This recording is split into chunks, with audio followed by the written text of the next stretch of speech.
Space एक ऐसी जगह है जो जितनी ज़्यादा एक्सप्लोर करो उतनी ही ज़्यादा स्ट्रेंज और माइंड ब्लोइंग लगती है। यहाँ फिजिक्स का नॉर्मल रूल काम नहीं करता और कुछ चीज़ें इतनी वियर्ड होती हैं कि उन्हें इमेजिन करना भी मुश्किल हो जाता है। चलो देखते हैं top 10 strangest things in space जो आपको डेफिनेटली सरप्राइज कर देंगे। तो फटाफट से जाइए उस चैनल को पहले सब्सक्राइब कर दीजिए। पहला है ब्लैक होल्स, ग्रेविटी का मॉन्स्टर। ब्लैक होल स्पेस का सबसे मिस्टीरियस ऑब्जेक्ट है। इतनी स्ट्रॉन्ग ग्रेविटी होती है कि लाइट भी एस्केप नहीं कर सकती। यानी अगर आप एक ब्लैक होल के पास चले जाएं तो आप लिटरली स्फेगेटिफिकेशन प्रोसेस से स्ट्रेच हो सकते हैं। बॉडी लॉन्ग नूडल्स जैसे हो जाती है due to tidal forces. Time भी यहाँ स्लो हो जाता है। दूसरा है टाइम डायलेशन, टाइम स्लो हो जाता है।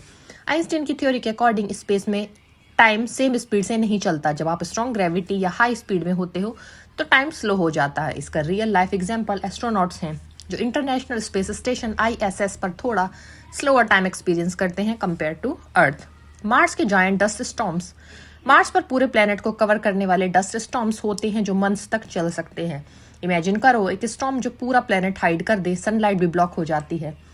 ये स्टॉर्म्स इतने पावरफुल होते हैं कि रोवर्स और मिशंस को रिस्क में डाल देते हैं। जुपिटर का ग्रेट रेड स्पॉट एक मैसिव स्टॉर्म है जो हंड्रेड्स ऑफ ईयर से चल रहा है। ये अर्थ से भी बड़ा है, एक ऐसा स्टॉर्म जो सेंचुरी से रुका ही नहीं है।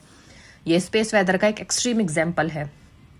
फ्लोटिंग प्लैनेट्स या रोग प्लैनेट्स, कुछ प्लैनेट्स किसी स्टार के अराउंड ऑर्बिट नहीं करते। ये फ्री फ्लोटिंग होते हैं और इंटरस्टेलर स्पेस में वंडर करते रहते हैं। इन्हें रोग प्लैनेट्स कहते हैं। ये कम्प्लीटली डार्क और कोल्ड होते हैं और किसी स्टार की लाइट भी रिसीव नहीं करते।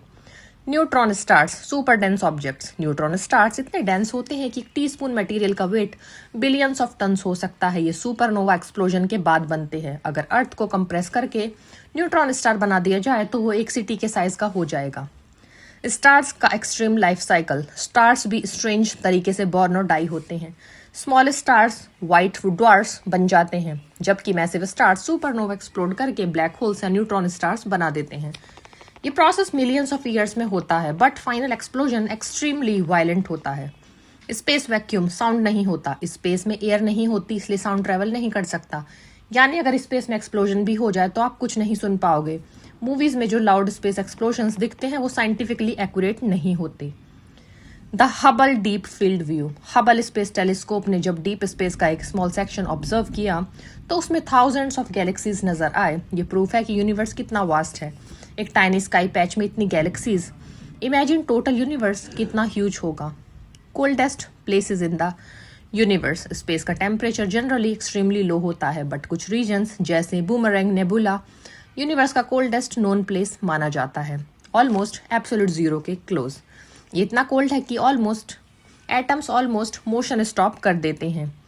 स्पेस सिर्फ स्टार्स और प्लैनेट्स का कलेक्शन नहीं है, ये एक एक्सट्रीम एनवायरनमेंट है जहाँ फिजिक्स के रूल्स डिफरेंट बिहेव करते हैं। ब्लैक होल्स, रोग प्लैनेट्स, न्यूट्रॉन स्टार्स और टाइम डायलेशन जैसे फिनोमिना हमें रिमाइंड करते हैं कि यूनिवर्स कितना मिस्टीरियस और कितना ज़्यादा वास्ट है। अगर आप स्पेस को डीपली समझना शुरू करते हो तो हर आंसर के साथ नए क्वेश्चंस भी ओपन होते हैं और यही स्पेस साइंस को इतना एक्साइटिंग बनाता है। तो फटाफट से ऐसे ही स्पेस को एक्सप्लोर करने के लिए जाइए और चैनल को सब्सक्राइब कर दीजिए।